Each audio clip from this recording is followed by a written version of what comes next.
السلام علیکم دوستو، آج کی ہماری ویڈیو ٹیبلٹ سربیکس ٹی کے بارے میں ہے۔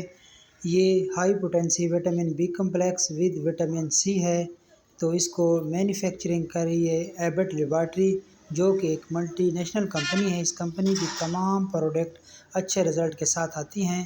سربیکس ٹی ٹیبلٹ کے ایک پیک میں 30 گولیاں ہوتی ہیں۔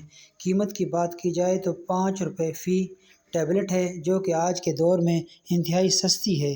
یہ مارکیٹ میں بآسانی دستیاب ہے۔ تو سربیکس ٹی میں vitamin B1، B2، B6، B12، calcium, vitamin C پائے جاتے ہیں۔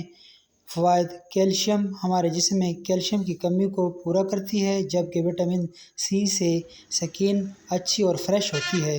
یہ ٹیبلٹ ان خواتین اور مردوں کے لیے ایک تحفہ ہے جو ہر وقت تھکاوٹ محسوس کرتے ہیں، ان کی ہڈیوں اور پٹھوں میں درد رہتا ہے اور کام کرنے کو دل نہیں کرتا۔ یہ ٹیبلٹ شوگر کے مریضوں کے لیے بھی بہت فائدہ مند ہے، لیکن اپنے ڈاکٹر کے مشورے سے استعمال کریں۔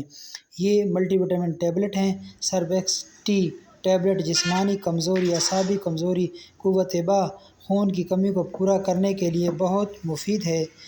تو اس کے طریقہ استعمال یہ ہے کہ ایک گولی روزانہ خالی پیٹ فل گلاس پانی کے ساتھ یا ناشتے کے بعد، لیکن ناشتے سے 1 گھنٹہ پہلے اور بعد میں 1 گھنٹہ تک کافی، گرین ٹی، چائے، قہوہ وغیرہ استعمال نہ کیا جائے، تاکہ تمام وٹامنز باڈی میں اچھی طرح جذب ہو سکیں، پھر ہی اس کا رزلٹ ملے گا۔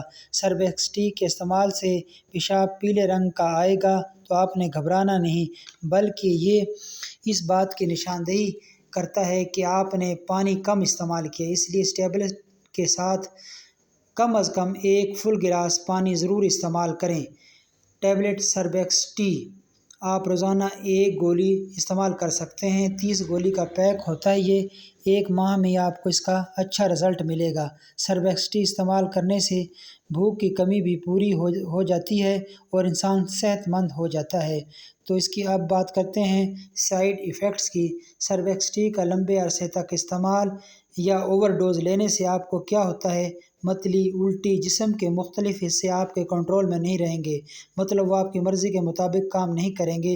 اوور ڈوز سے آپ کا بلڈ پریشر ہائی بھی ہو سکتا ہے اور بلڈ پریشر لو بھی ہو سکتا ہے، جگر اور معدے میں خرابی ہو سکتی ہے، لیکن یہ سب سائیڈ ایفیکٹس ہیں، اوور ڈوز کی وجہ سے عارضی طور پر ہوتے ہیں اور وقت کے ساتھ ٹھیک ہو جاتے ہیں۔